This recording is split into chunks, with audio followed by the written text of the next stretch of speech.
on Instagram. This is one of my homies, man. I met him on my spiritual journey.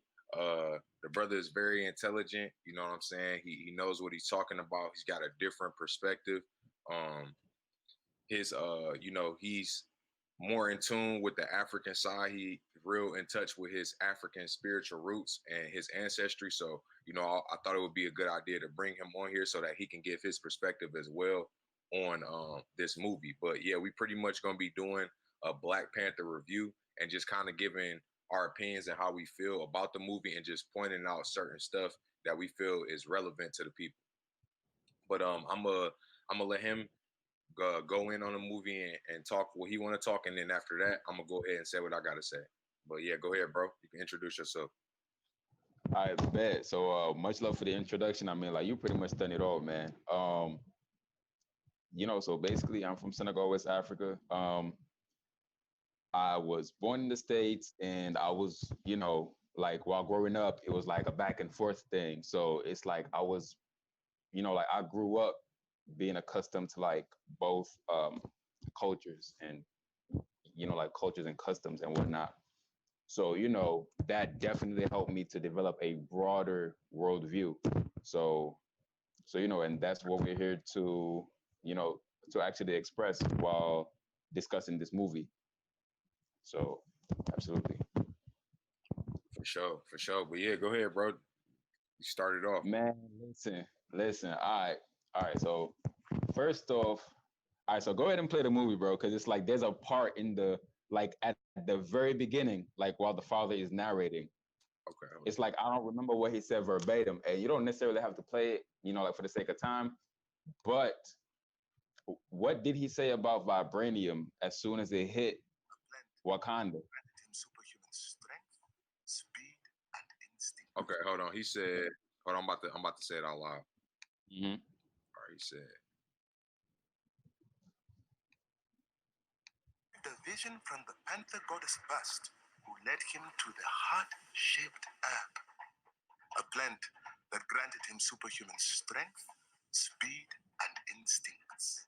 The warrior became king and the first Black Panther, the protector. you're talking about where he's saying he ate a plant that gave him superhuman strength and speed. Well, like, it was way before that. Like it's at the very beginning, but like it's all good though because when he said that vibranium hit Wakanda, one thing that he said that a lot of people didn't pay attention to was that it affected the plant life around it. That was one of the first things he said. And like you could go back and play it, but he said as soon as vibranium hit, it affected plant life around it. Now, one thing that we gotta have an understanding of is back in antiquity, when one speaks of one's environment, they're literally referring to uh, plants, basically, right? So it's like when one lives in the forest, their environment is the trees and so on and so forth. So that was a very common thing in Africa to where one's environment would um, would be a composition of just nature in general. And not only that, but one way that he was able to harness the powers of vibranium was through the food, was through the plant that he ate. So it's not like he just puts on a vibranium suit on and all these things, but by means of consumption.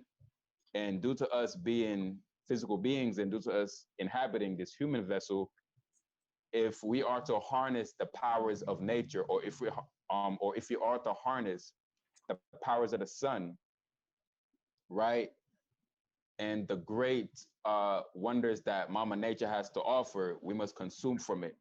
So that was one thing. So like that was one takeaway that I got from that. Also, another thing, vibranium, because like you remember in the part of the movie where Claw got taken in and he was getting interviewed by the CIA agent.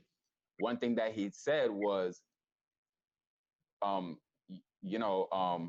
oh, you think I took all of it? Oh, I took a tiny piece of it. Right. Like vibranium is in everything, is in their tech, their machinery, their clothes. Like it's pretty much woven into everything.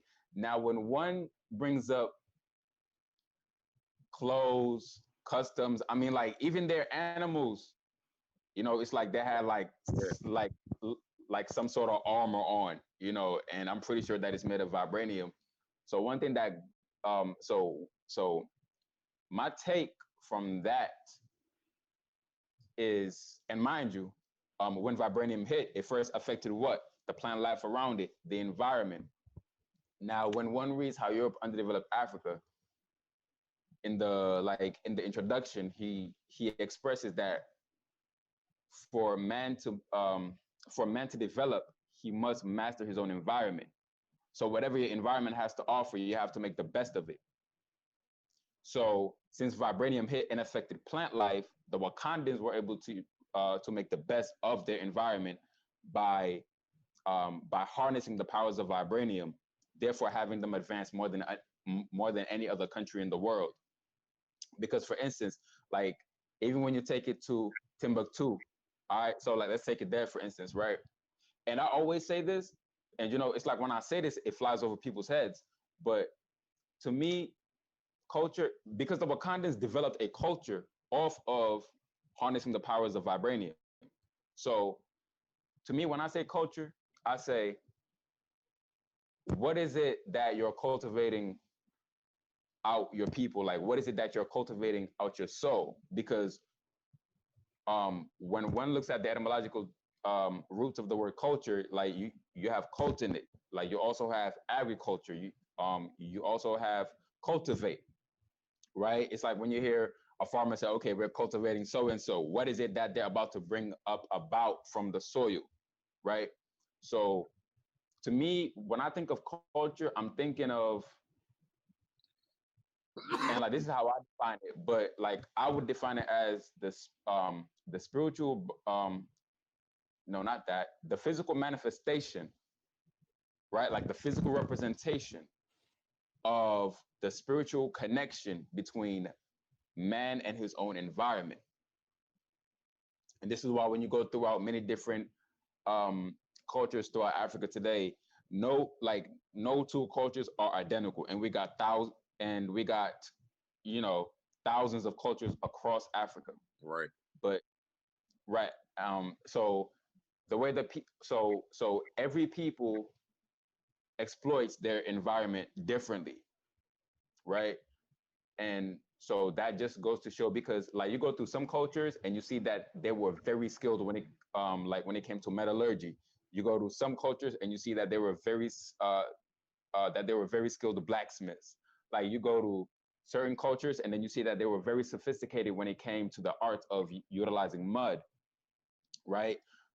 um like like iron ore, and so many different things. It's like so many elements that that Africa offers to its people, and the way that it translates into how advanced their culture becomes is contingent upon how the people take full advantage of what Mama Nature has to offer. So I'm saying this just to bring up the example of Mali, for example. Like you go to Mali today, like they got mud huts because they've mastered the art of using mud to actually build homes, right? And even temples, like they even have a mosque, a very sturdy mosque that's made out of mud, like that's in Timbuktu. And that was one of the structures. There was a very similar structure that was shown in the movie, a very similar structure, but like they just kind of modernized it, if you will. I don't like using the term modern because it insinuates that whatever that we had going on in antiquity is primitive in the negative sense of the word. But Hey, explain what you mean by that when you talk about modernized, because I remember before you was talking about like how what their perception of primitive is, or what their perception of futuristic is. Like when you was talking about the buildings and stuff.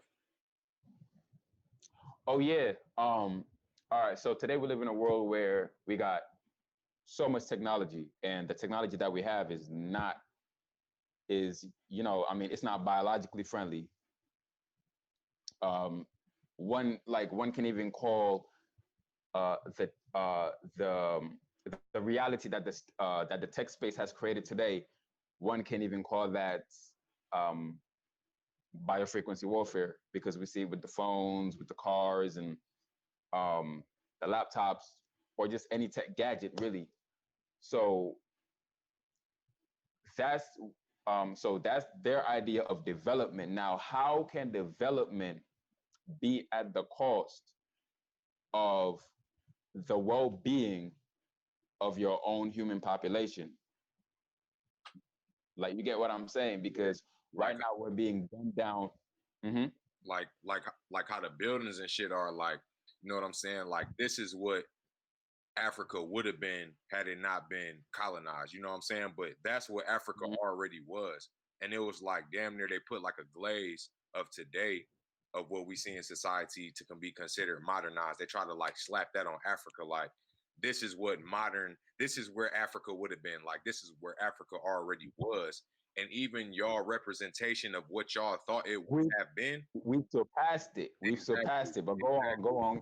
Like y'all representation of what y'all thought Africa would have actually looked like wasn't even for real. You know what I'm saying? Like it was close, but it wasn't like it wasn't close. It was like y'all own idea for real. But go Yeah, ahead, bro. exactly. And yeah, and so I'm saying this to say um, that we've surpassed it, because one of now, mind you, this movie was done from the worldview of the West. So of course, if like if they like like even if they had good intentions as far as the way that they would portray Wakanda to be, and saying, look, like if Africa was never colonized, this is how it would have been.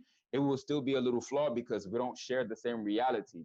The reality that the West shares as far as their technological advancements is not what we deem as technological advancements, because for one, like we got people like like the Dogon people of Mali. We got like we got ancient Kemet, to where a multitude of African cultures came together, and they were literally able to align the pyramids to the constellations. We've also like we also got the Dogon people, and the Dogon people were able to accurately locate the star Sirius without a telescope. Now, this tells you something about our people. Like this tells you, like this tells you something about the essence of our people, like who we are at the core, like how we are tapped into the ethers. Because, as they say, less is more. So their simple lifestyle, Provided like them. listen, I mean, like I'm pretty sure back in the day they were not waking up thinking about bills. They did not wake up like thinking about their energy bill, their water bill, their car note. They did not wake up thinking about paychecks. They did not wake up thinking about the new bread 11s. Sure, I don't even know if they got bread 11s. I'm just saying, Right. like pretending like I know about Jordans. But but you see, it's like, and that simple lifestyle allowed for them like to really advance when it came to their spiritual journey and who they were as a people. And they've literally paved the way for science today. So, it's like I don't want to get too deep into it, but I'm saying all this to say that advance, like that development from our worldview is different from theirs, because we have the built-in technology that allows us to tap into the supreme source.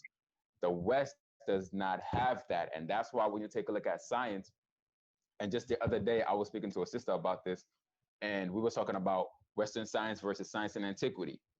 Science, or Western science, does not take into consideration the spiritual side of things, right? Because right now,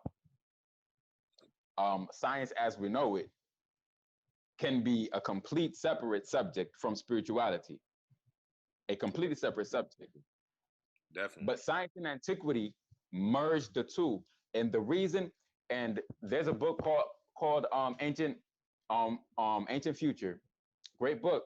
In the beginning, he said that the West, and I'm paraphrasing, but he said out in the West, the way that we deal with science, it's on like we only channel our powers from our mental faculty, but forget about the spiritual aspect of it. And the reason that most of our ancestors were so dynamic or were so phenomenal when it came to their findings and like what they knew about the universe was that because they were not only mental giants, but they were spiritual giants as well. Like they were able to merge spiritual and mental intellect to be able to achieve what they achieved back then. But today in science, it's only about what can be seen, what's tangible. I mean, we got metaphysics and all that, but it's, like it's really nothing when you compare it to science in antiquity. Right. Yeah. So Yeah. yes, it's like, like we got two completely different worldviews. But yeah, I'm passing on to you. Yeah. Like, yeah, that was yeah, bro. That was my fault because I kind of took you off subject. But talking about like the advancement and how they compare, certain stuff. But just to get back onto the movie, I'm about to Yeah, absolutely. This is what I'm gonna do. I'm gonna go down some points and then you spin in on them. You feel me? All right. All right, bet. So this was the first thing that really hit me when I rewatched the movie. Mm-hmm. Now, I first want to say this: the Black Panther movie, it was a great movie. I think that for the first time, the reason that Black Panther was so big was because for the first time, Black people actually got to see themselves in a positive light, other than Absolutely. the typical drug dealing, you ain't shit, a nigga ain't shit, a bitch ain't shit, domestic violence, all that shit. So Diamonds from Sierra Leone and all that stuff, because like so I feel like what's the y'all movie? did a Blood great Diamond. Yeah. or they did a great job on the movie as far as that. It was good to see an all black cast majority. You know what I'm saying? Like Mm-hmm. for the script to be like that, and that's why I feel like the movie resonated with so many people. So I don't want y'all to think that we trying to attack this movie because we not. We just pointing out stuff to y'all so that y'all can see things from a different perspective. Mm-hmm. But the first thing that I noticed when I went to go rewatch the movie was the movie starts off um with T'Challa's dad, Killmonger's dad, and one of the higher ups. The what's his name? The one with the funny looking eye. You know That was Zuri. who? Zuri. Sooty. Okay. Um, it started off with them three when they were younger, and they was in Yep. the room, and the way that the story is portrayed is that Killmonger's father is the bad guy because he portrayed Wakanda, and he's looked at as the antagonist the entire time of the movie. But another thing is too, the movie starts off with uh T'Challa's father coming back disguised, and then he reveals himself, and then he greets his brother or whatever, and um to Killmonger's father was deceiving T'Challa, and Yeah. Suri was deceiving Killmonger's father. You feel me? So the movie already starts off as three black men deceiving each other. You know what I'm saying? Absolutely. This is how the storyline starts off. Now the narrative is portrayed that Killmonger is the villain and that but in actuality, he's only avenging his father's death who wanted to free black people. Because don't forget, in the beginning of the movie, the reason that Killmonger's father was doing what he was doing in the first place was because he was seeing what was going on in America, and he didn't like what was going on. So he wanted to bring vibranium over here to support the other people. T'Challa, who was considered to be the protagonist in the story, is actually his father was actually trying to stop that. So in actuality, from a black person's perspective, you should you should be siding with Killmonger in a sense because his goal was to avenge his father, who was only trying to set black people free. But they make it seem as if T'Challa is this, and it wasn't really nothing wrong with T'Challa because T'Challa was just being the king and following in his father's footsteps. And in the end, at the end of the movie, actually in turn makes up for what his father did. And if you don't agree with what I'm saying, in the movie, T'Challa, when he goes back, when he finds out, when Sirti finally tells him, like, yeah, your father killed your cousin's uncle, your cousin's father, and that's why he's on this rampage. When T'Challa goes back to the ancestral plane, he's upset with his father because of what he did, and he goes, why? How could you ever do this? You know what I'm saying? What you did was wrong. Everything that you did was wrong, and that's when T'Challa wakes back up because he was in the snow. That's when his mom and stuff had found him. You know what I'm saying? When the one dude had picked him up out of the river, he when T'Challa came back, he was like, all right, I gotta go make shit right. So when you watching these movies, you got to really look at the underlying message, because everything isn't to be portrayed as it was, because the movie could have started off with with with the little boy running upstairs seeing that his father was dead on the floor, and that would have changed your perspective on who was actually the good character and who was the bad character. So um I'm just looking at my points right here. Mm-hmm.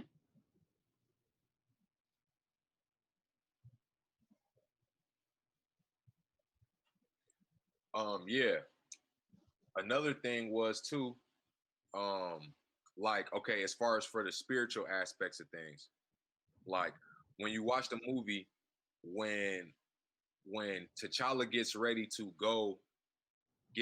fight for the crown, when he has to have that one dude fight for the crown, they give him a red serum. They give him like a red potion. And that red potion really represents your root chakra. And if you even look at it during the battle where Killmonger gets ready, you know, where they all had their spears and they got closer and closer. Even the female warriors are wearing red because they're representing the root chakra. Because this is a point where Killmonger is taking a red potion. He's removing his Black Panther abilities. He's going back to his lower plane, his lower self, where he's just, you know what I'm saying? It's just straight up sword, shield, and fucking, you know, fist. You know what I'm saying? That they went back to that level. And that's what the red potion was representing. Then when he gets ready to go to the astral realm, or when he gets ready to take when he gets ready to become the Black Panther, he takes the purple serum, and that in turn changes his ability and heightens his ability. And if you know, your crown chakra is purple, which is what Yeah. allows you to interact with the frequencies in the galaxy and obtain all your information to your spirit. And even Suri and the older lady, who were like the higher ups that Killmonger end up killing, he had on a purple robe during the ceremony because he's one of the higher ups and is considered to be, you know, enlightened, and that's why he was there, and he had the purple robe on. So you can even see in the movie them bringing out African and spiritual practices, which is what I appreciated, that aspect of it. Mm-hmm. But yeah, another thing too was the vibranium itself. I know a lot of people was talking about this when the movie came out, but um the vibranium actually represents a metal. I think it's coltan that is used through a lot of energy products in America, like your phone. Like, this product is in every electronic and they need it. And that's what vibranium was like a representation of. You know what I'm saying? But oh, there was another thing too. I didn't like the fact that um that the movie was based about Black people fighting each other. You know what I'm saying? Like, what if the movie Mm-hmm. what if the movie was about what if the movie was about Wakanda actually teaming up with Killmonger and going to help free Black people? You know what I'm saying? Like, that could have been a narrative too, and that would have been a whole nother story. You know what I'm saying? But you got to think about how that makes people think. You know what I'm saying? Like, these are the type of things they don't want every Black scenario to be in a good light, and that's why there's so many movies that's like that, where they're not showing Black people in a positive respect, because they don't want that energy being sent out on a mass scale. But I didn't like the fact that it was Black on Black, like that was the basis. And then even then, once it was like it was a division. It was like Killmonger came in, and it was like the Black men versus the Black women. You know what I'm saying? And I don't like the fact that Black men are always portrayed to be as, you know, ignorant or not knowing, or, you know, always making the wrong decisions, because I felt like that's how they kind of made my man's, who played in Get Out, look when he sided with Killmonger, because he was like, yeah, I'm tired of this shit too. You know what I'm saying? I feel like we need to rise up and we need to fight back. Mm-hmm. But it was oh yeah, and I didn't like the fact that it was a white man that saved the day at the end of the day. Like, I did not like that aspect of the movie. Like bro, Speak on that, brother. Speak on that. Speak on that, brother. you know what I'm saying? Like, he really saved the day. Like, he was the only white character in the movie predominantly, and that was his role, to at the end be the one to save the day. You know what I'm saying? Like, Mm-hmm. I didn't like that aspect of it. But yeah, that was pretty much a lot of what I had to say. But if you say something, I might bounce back off of what you say. Bet. So getting back to Killmonger and T'Challa, this movie was great to me because of the philosophical, like what's the term? You know, it's like a philosophical encounter, if you will. You know, one that comes from the West and then one who's actually from the East or from the mother continent. When they actually have, you know, like when they actually have ideas that sort of cause this friction, if you will, because for one, Killmonger has a much broader worldview. Like Killmonger's worldview is much more extensive. Like he's almost seen it all. Right. Yeah. And I feel like he has a great point as far as it comes to the oppression of Black people worldwide. Now, uh, to me, they represent different aspects of being an African, or probably maybe from different timelines. Because when you take a look at T'Challa, he's much more traditional. He's following in the footsteps of his forefathers, you know, and he even said it, you know, while Killmonger was saying, you know, where was Wakanda when we were being oppressed worldwide? And so T'Challa replied to that by saying, I am not king of all people. I am only king of Wakanda. So he felt as a king, it is his duty to protect his nation, and that a war has never been their way. Um, so like what's hold on, I just got a text. I gotta get this out.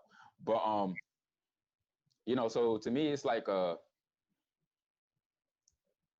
mean, it was like a political, well, not political, but like a philosophical battle, if you will.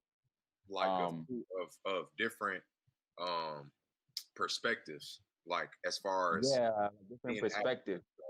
Yeah, it's like right now my mind's going all over the place because it's like I'm taking it from different scenes of the movie as I'm speaking. Um, but yeah, he was like, "Where was Wakanda?" And so we said, "Well, I'm not king of all people. I'm only king of Wakanda." And one is only able to respect that. Yeah. Like you protect your people, and you say that war has never been your way, and he is not able to grasp or have an understanding of anything that Killmonger has to say. Hey, Six. Mhm. Somebody just pulled up to my door, but keep talking. I'm just gonna mute my mic if I can. Okay, bet. Um, all right, y'all. So basically, they got different philosophies, and their philosophies is contingent upon their upbringing. Now, uh, T'Challa does not have an extensive worldview like Killmonger does. Killmonger has been out in the West. He's seen the experience of Black folks when you go out in the West, or the experience of Africans or indigenous, or whatever you want to call them, when you go throughout the whole world, United States, Asia. Like the struggle is global. The struggle is global. And I feel like they represent different time periods as well. Because with T'Challa, he's much more traditional. Killmonger, he's much more global with his approach. And he sees that Wakanda has the ability to actually free the entire melanated nation of the planet. So many would say that it was a move that was rooted in desperation, that he just came into Wakanda, and as soon as he became king, he's like, all right, now we're sending in them rocket launchers and all these weapons out there, like, and he was actually saying that they got, like that they got underdogs or war dogs, I think he called them, like that are on standby. And he mentioned, I think, London and a few other, and London, as like that's a city that's heavily concentrated with Black folks, in which they are not exempt from the oppression of Black people worldwide. So, and another thing that I want to say as well is that Killmonger has been cut off from his roots, and this even translates to when he took the astral trip, right? When T'Challa took the astral trip, he got to see all the Panthers that came before him. And that was symbolic of how he was in touch with his lineage, how he was spiritually in tune with his lineage. When Killmonger took the trip, he was in an apartment with his father where he died. And I think this insinuates the importance of burial, because a lot of people oftentimes will tell you to bury them where they were born, or to bury them like in a place that they hold dear to their heart. So, oh, so you back? Yeah, I'm speaking of like the astral trips right now, but you know when and you know like what I'm speaking of, and like you probably could say this, but when he took the astral trip, right, there was only his father in that apartment. When T'Challa took the astral trip, he got to see a whole legion of Panthers, of all the Panthers that came before him. And to me, that symbolized how Killmonger was actually cut off from his lineage, like by being out in the West with his father, and you know the level of resentment that they had towards his father for betraying Wakanda. So, so like that was one thing, you know, so like that was one thing that I had to mention. And one thing that I would, you know, and I feel like, you know, like both of them have valid points, but I'm leaning more towards Killmonger, because with Killmonger, I live in the West and I definitely understand the reason he thinks the way that he does. Because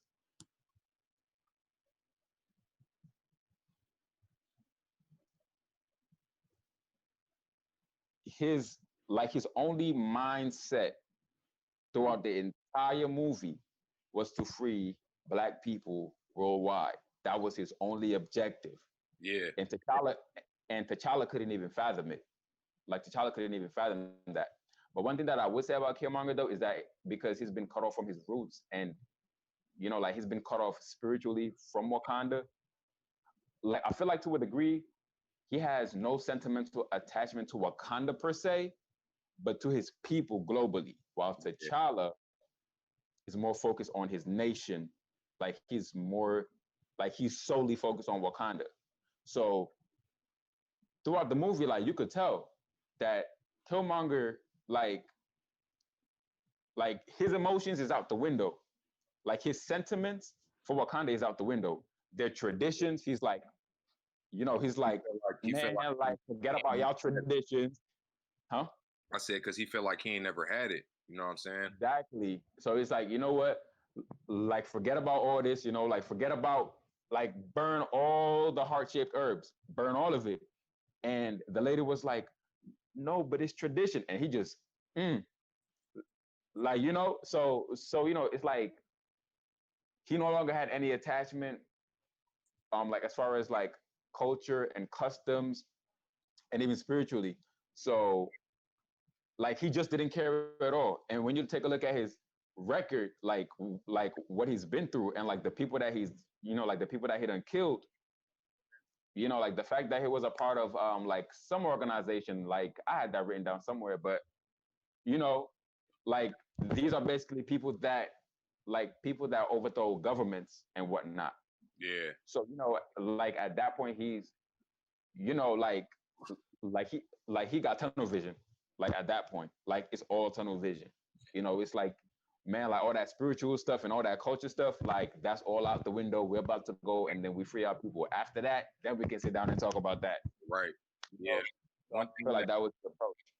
One thing that And like, but now go ahead. I was gonna say, one thing that I didn't like about it either was the fact that of how they tried to play African people against Black people.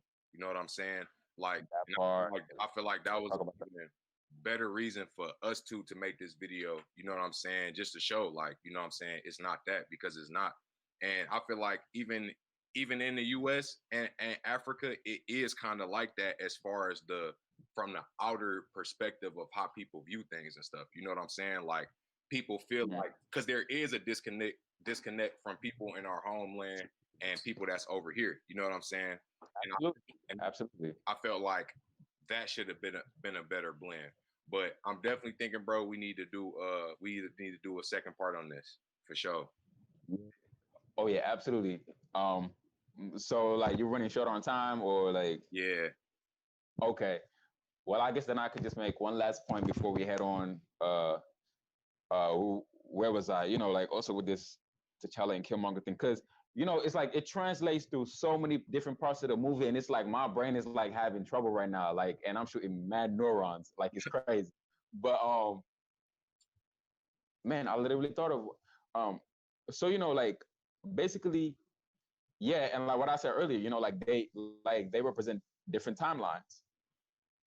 Killmonger, I would say, is in the era of the present. T'Challa is back in antiquity. Definitely.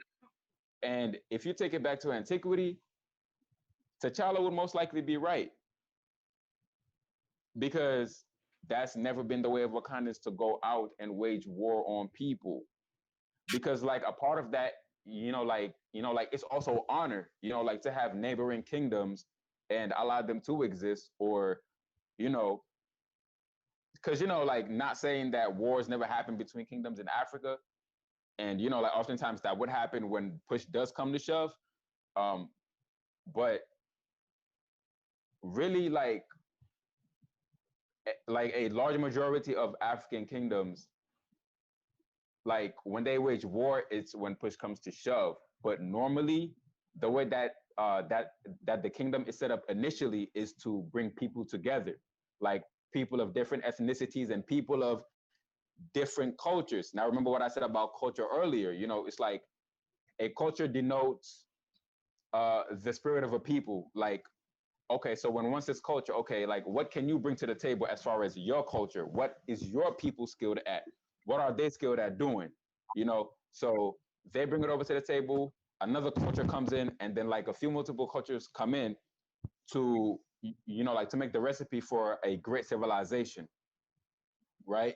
So literally like conquering neighboring kingdoms is always used as a last resort. So in that part, I definitely agree with T'Challa.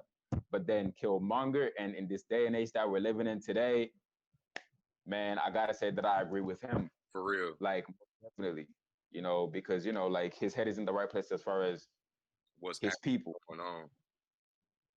Yes, yes, absolutely.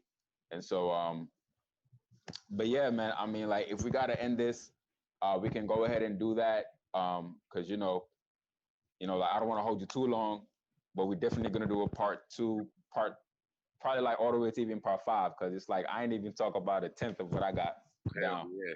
Hell Like yeah. literally, no exaggeration. Hell yeah. But yeah, y'all, we definitely about to be doing more reviews on other movies, different movies, new movies that come out. So make sure y'all stay tapped in, stay posted. Make sure y'all subscribe to my YouTube channel. Make sure y'all go follow him on Instagram. What's your Instagram, bro? It's 666 numerically though, like 666 night.skin. Okay, yep. 666night.skin. Make sure y'all follow them. If y'all don't follow my other pages, make sure y'all go follow the Double R the God. That's 2 R's the God, and then R&B Love with 3 E's at the end. And my main page is Rain God with 2 R's. But I appreciate y'all for watching. I appreciate you, bro, for tapping in with me on this live. We gonna come back for more. Oh yeah, most definitely, man. I mean, like we got part 2, 3, 4 coming up. You already know. Bet. Bet. All right, that's it. Peace. RG.